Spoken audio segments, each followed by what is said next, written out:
Munggo, colitis at saka pork ang aking handa. Ayan. Hi, good morning to everyone. Ito, nagaluto si Lola sang munggo. Ginisa ko ng pork. Tapos, nilagyan ko siya ng langka. Ayan, langka. Saka karning baboy. Yan aming luto ngayon. Babaunin namin pupunta ng simbahan. Aba, syempre, hindi nawawala yung kulitis. Yan ang aking ilalagay. Kulitis, langka, munggos, at saka pork. Diba? Bongga.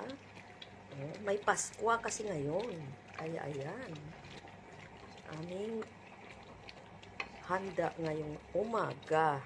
Handa ni Lola. Okay? Thank you.